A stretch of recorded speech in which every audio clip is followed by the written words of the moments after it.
Wieħed mill-kittieba Għawċin li ħadmu l-aktar bris il-sinna huwa l-Baruni Kelinu Vellaħaber li fost l-oħrajn jibqa' mfakkar għat-twaqqif tal-Moviment tal-Malti.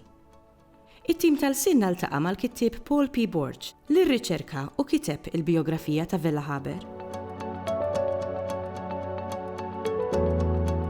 Kelinu Vellaħaber twilet fis-sena 1913 fl-1 ta' Ottubru u miet fil-22 ta' Deċembru tal-2014.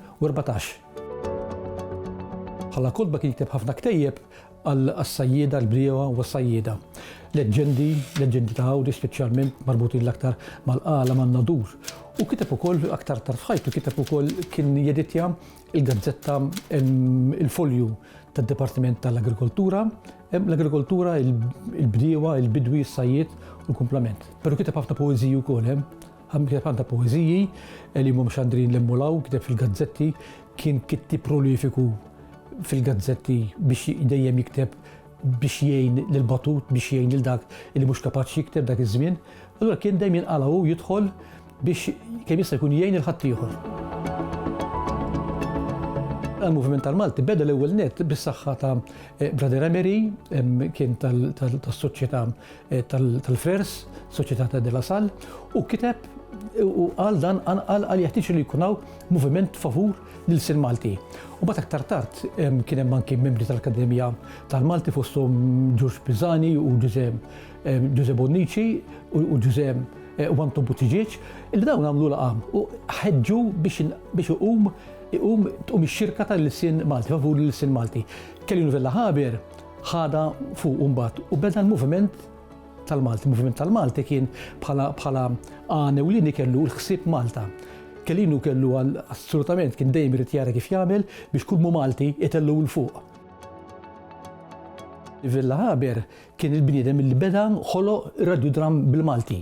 Kienu li beda l-ewwel radiodram bil-Malti u kienu jxandru wkoll fuq Rediffusion dik il-ħabta, ma ninsewx il-Rediffusion. Dik il-ħabta kien l-uniku mezz ta' biex jista' jxandar it-tarif tiegħu u anke bħalma kien dan ir-radiodrammi. Allura kien jara kif jiġbor minn hemm u minn hawn tfajliet ġuventur biex jieħdu sehem bħala atturi fix-xandir li jagħmel. Ma ninsewx illi bis-saħħa tal-Moviment tal-Malti u kien ħataf sewa żgħażagħ illi biżmien għamlu isem kbir.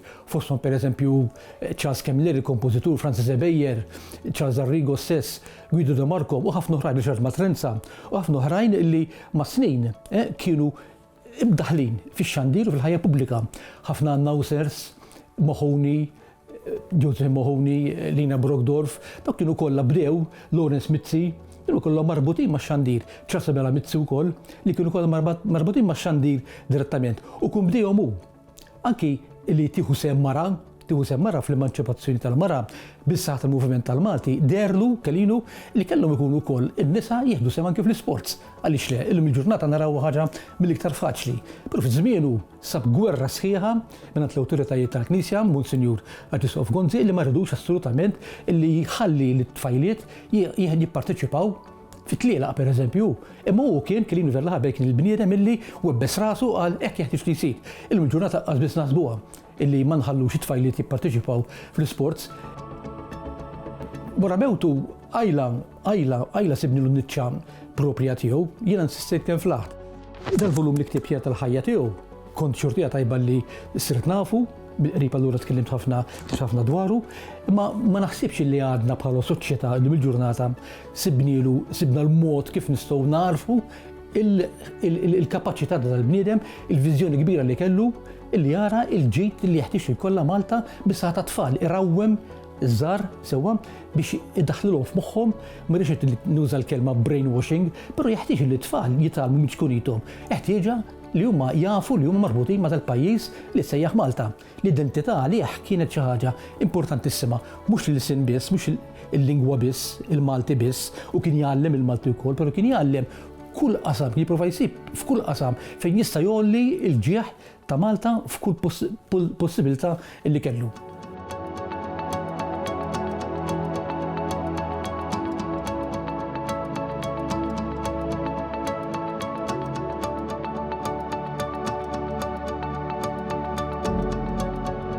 Il-Sinna jixtieq jirringrazzja lill-Kunsill Nazzjonali tal-Ilsien Malti, lid-Dipartiment tal-Malti fil-Fakultà tal-Arti l-Università, lill-Ministeru għall-Edukazzjoni u x-Xogħol u lill-Aġenzija Nazzjonali tal-Litteriżmu.